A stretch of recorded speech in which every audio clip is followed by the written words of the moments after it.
तो जी हाँ, नमस्कार, स्वागत है आपका। आज हम यहाँ पे पशुधन प्रसाद अधिकारी के लिए ओलेरी कल्चर का जो नेक्स्ट वीडियो है कैरेट कल्टीवेशन यानी कि गाजर की खेती को डिस्कस करेंगे। इससे पहले वीडियो में हमने एग्रोनॉमी की पूरा कर लिया है और मूली की खेती रेडिस क्रॉप को हमने डिस्कस किया। नहीं देखा तो लिंक नीचे मिलेगा, देख सकते हैं। और इस आज की क्लास का लेक्चर आप नीचे व्हाट्सएप ग्रुप लिंक है, वहाँ से डाउनलोड कर सकते हैं। चलिए स्टार्ट करते हैं। हमेशा की तरह सबसे पहले बॉटनिकल नेम आपसे पूछा जाएगा। तो बॉटनिकल नेम जो गाजर का जो बॉटनिकल नेम होता है वो होता है डैकस कैरोटा। क्या होता है? Daucus carota is the botanical name of carrot. Family पूछिए, फैमिली कौन सी, किस परिवार से जो गाजर है बिलोंग करता है? कैरेट जो है वो अम्बेलिफेरी फैमिली से बिलोंग करता है। ठीक है। इसके अलावा आपसे पूछा जाएगा नंबर ऑफ क्रोमोसोम कि कितने गुणसूत्र पाए जाते हैं गाजर में। तो गाजर में 2n बराबर 18 गुणसूत्र पाए जाते हैं, 18। आप मुझे कमेंट करके बताएंगे अभी कि मूली में यानी रेडिस में कितने गुणसूत्र पाए जाते हैं 2n बराबर। आप मुझे कमेंट करो, पिछले पार्ट में हमने ये डिस्कस किया था, आप मुझे कमेंट करो। नेक्स्ट क्वेश्चन कि ईडेबल पार्ट ऑफ गाजर, गाजर का खाने वाला भाग कौन सा है? तो गाजर के जनरली रूट को यानी जड़ को खाया जाता है। इसके अलावा सॉइल पीएच की बात की जाए कि गाजर के लिए जो मिट्टी होती है उसका पीएच कितना होना चाहिए, तो सॉइल के लिए जो पीएच होता है गाजर का वो होता है 6.6 से लेके 6.8, तो करीब करीब 6 साढ़े 6 के आसपास आप कह सकते हैं। गाजर का आपने देखा होगा कुछ गाजर पीले रंग की होती हैं, कुछ गाजर लाल रंग की होती हैं। कभी कभी गाजर का जो पीला रंग होता है, ये पूछता है बहुत बार एग्जाम में कि गाजर का पीला रंग किसकी वजह से होता है। तो गाजर का जो पीला रंग है वो कैरोटीन एक पिगमेंट मिलता है, एक प्रोटीन एक पिगमेंट मिलता है, उसकी वजह से होता है। कैरोटीन की वजह से उसका रंग जो है पीला होता है। और रेड कलर, गाजर का जो रेड कलर है वो एंथोसाइनिन नामक पिगमेंट की वजह से होता है।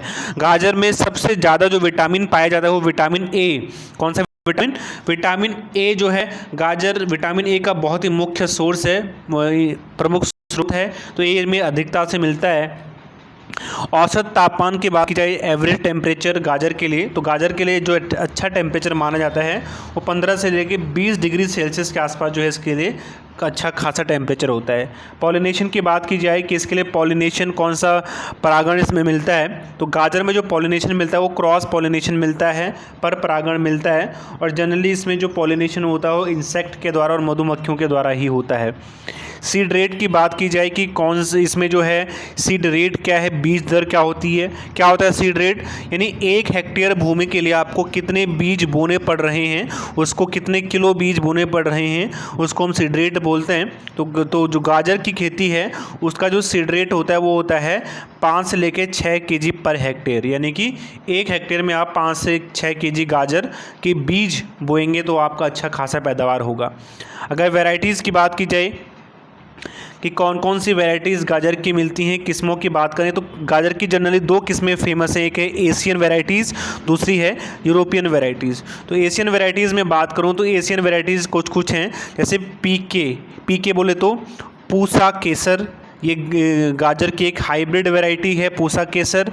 इसके अलावा पूसा मेघाली यानी पीएम नरेंद्र मोदी नहीं, इसका शॉर्ट फॉर्म पीएम मैंने लिखा है, आप ज़रूरी नहीं कि आप पे ऐसे याद करें। इसके अलावा सिलेक्शन 5 भी एक जो है एशियन वैरायटी है गाजर की। इसके अलावा अगर मैं बात करूँ यूरोपियन वैरायटीज़ कौन कौन सी हैं, तो इसकी एक बहुत ही फेमस वैरायटी है यूरोपियन, जैसे कि चेंटानी, ये इसकी यूरोपियन वैरायटी है। ये भंडारण यानी स्टोरेज और प्रोसेसिंग के लिए सबसे अच्छी वैरायटी मानी जाती है चेंटानी।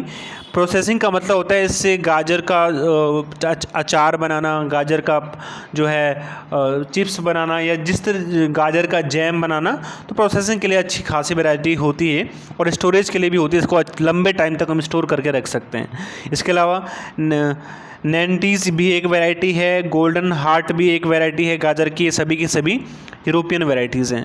डिजीज़ की बात करूँ, एक बहुत ही फेमस डिजीज़ इसमें मिल्ड्यू बोलते हैं। क्या बोलते हैं? पाउडरी मिल्ड्यू इसकी एक बहुत ही फेमस वैरायटी है। और इसके अलावा कुछ फिजियोलॉजिकल डिसऑर्डर भी होते हैं इसमें। फिजियोलॉजिकल डिसऑर्डर का मतलब होता है किसी तत्वों की कमी से हो जाता है, या फिर जो हमारी जो इन्वायरमेंट है उसमें जब किसी तत्व की अधिकता या कमी हो जाती है तो उसको फिजियोलॉजिकल डिसऑर्डर बोलते हैं। तो इसकी एक फेमस डिसऑर्डर होता है स्प्लिटिंग ऑफ कैरेट, यानी कैरेट का विभाजन। इसमें क्या होता है कि जनरली ये बोरॉन की कमी से या फिर कार्बन की अधिकता से ये होता है। इसमें आपने देखा होगा जब आप कई बार बाजार जाते हैं गाजर लेने, तो आप देखते होंगे कि गाजर जो है वो बीच से ऐसा लगता है कि कटा हुआ सा है, लेकिन वो एक फिजियोलॉजिकल डिसऑर्डर है जब गाजर में, यानी जब मिट्टी में बोरॉन की कमी हो जाए या फिर कार्बन की अधिकता हो जाए तब ये होता है। ठीक है, तो आज के लिए बस इतना ही है। आपके लिए HW आज के लिए ये है। होमवर्क आप मुझे कमेंट करके बताओगे। 2 क्वेश्चन हो गए, एक तो मैंने अभी पूछा था सबसे पहले, अब एक ये है कि पूसा अगेती किसकी किस्म है, पूसा अगेती किसकी वैरायटी, आप मुझे कमेंट करके बताओगे। तो आज के लिए बस इतना ही है।